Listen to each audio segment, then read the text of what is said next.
Cooler ఫ్యాన్లో ఇలా ఉంటుంది. Fan అయితే లోపల చీరబడి ఇరిగిపోయింది. ఈ డోర్ తీయడం వల్ల లోపల చీరబడి ఇరిగిపోయింది అనమాట ఫ్యాన్ రెక్కలు. సో మనిషికి అయితే ఏం ప్రాబ్లం కాలేదు. అయితే ప్రాబ్లం ఏంటంటే ఫ్యాన్ మొత్తం ఇరిగిపోయింది. కానీ మధ్యలో ఉంటుంది చూసారు ఈ రాడ్, ఈ రాడు. సో ఇది రాడు ఇందులో ఉండిపోయింది. ఫ్యాన్ దీని చుట్టూ ఫ్యాన్ వస్తుంది. గ్రిప్ రాడ్ అంటాం దీన్ని సింపుల్ చెప్పాలంటే. ఎగ్జాక్ట్ వాళ్ళ లాంగ్వేజ్లో తెలియదు కానీ నా భాషలో చెప్తున్నా. సో ఇదన్నమాట ఈ రాడ్ని చూపించేది. ఇది మొత్తం ప్లాస్టిక్ చుట్టూ ఉంటుంది, గింతే ఉంటుంది. దీనికే ఫ్యాన్, ఈ ప్లాస్టిక్ ఫ్యాన్ మొత్తం అతుక్కొని ఉంటుంది. దీని నుంచి మనం స్క్రూ టైట్ చేస్తాము. ఇక్కడ ఓపడుతుంది కదా హోల్స్, ఇలా అన్నమాట. సో ఇలా ఫ్యాన్ తిరుగుతూ ఉంటుంది. ఇక్కడ పడిపోవడం వల్ల ఫ్యాన్ రెక్కలు ఇరిగిపోయి రాలేదు. శీలం పట్టుకోవడం వల్ల మొత్తం ఇట్లా ఉండిపోయింది. లోపల శీలం ఓపడుతుంది కదా, అసలు రాలేదు రాడ్ నుంచి. పెట్రోల్ పోయడం, ఆయిల్, బండి ఆయిల్ మొత్తం పోసి ట్రై చేసినా రాలేదు. సో ఇది రాడు ఇలా శీలం పట్టిపోయింది. కట్ చేసిన మెషిన్ తోటి, మన కటర్ మెషిన్ ఉంటుంది కదా దాంతో కట్ చేసిన.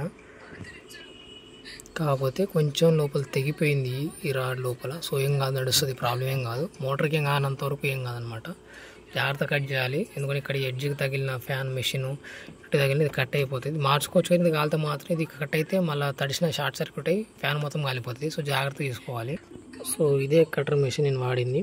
దీంతో కట్ చేసిన, ఐరన్ కట్ చేసే మెషిన్ తోటి కట్ చేసిన. జాగ్రత్త కట్ చేయాలి. సో కొంచెం కళ్ళలో పడే అవకాశం ఉంటుంది.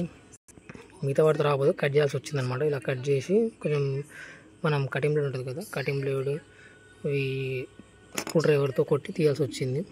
ఇలా ఇరుక్కొని ఉండిపోయింది. సో రాలేదు శీలం పట్టుకోవడం వల్ల అంతా, దానికోసం కొట్టాల్సి వచ్చింది. ఇప్పుడు మళ్ళీ కొత్త ఫ్యాన్ పెట్టాలి ఆ ప్లేస్లో. సో సేమ్ అనమాట. ఫ్యాన్ ఉండకపోతే ఎండాకాలం కష్టం కాబట్టి కట్ చేయాల్సి వచ్చింది, తప్పలేదు. ఇక లాస్ట్ ఆప్షన్ అది అనిపించింది. ఇది కూడా యూట్యూబ్లో చూడడం వల్ల కొంతమంది చూపించారు. అంటే యూట్యూబ్లో చూపించింది ఏంటంటే అసలుకే ఫ్యాన్ పని చేయకపోతే ఈ స్క్రూస్ ఉంటాయి కదా, ఇవి పని చేయకపోతే దీన్ని కట్ చేసి వాళ్ళు చూపించారు.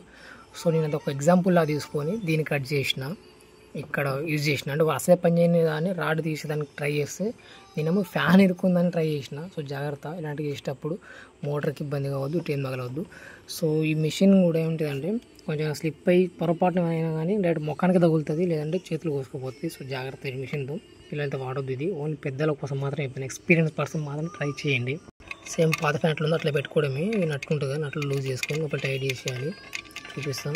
ఈ మిషన్లో మనం చాలా ప్రమాదకరం ఉంటుంది, చాలా జాగ్రత్తగా చేయండి. ఎక్స్పీరియన్స్ ఉన్న వాళ్ళైతే పర్లేదు, కొత్త వాళ్ళు కానీ పిల్లలను ట్రై చేయకండి. రాకపోతే డైరెక్ట్ మెకానిక్ దగ్గర తీసుకోవాలి, డబ్బులు పోయినా పర్లేదు కానీ ప్రాణాలతో రిస్క్ చేయొద్దు. సిమ్ ఇలా పెట్టేసి స్క్రూలు టైట్ చేయడమే. ఎగ్జాక్ట్ ఈ హోల్స్లో పడాలి. ఇక్కడ హోల్ ఉంటుంది కదా, చూపిస్తాం. హోల్లో వెళ్ళిపోయి టైట్ చేస్తే అయిపోతుంది. ఇలా నార్మల్ స్క్రూ డ్రైవర్తో టెస్ట్ చేయడమే. సో ఇది ఒంటరిగా కాబట్టి రికార్డింగ్ చేయడం కష్టం ట్రై చేసేటప్పుడు.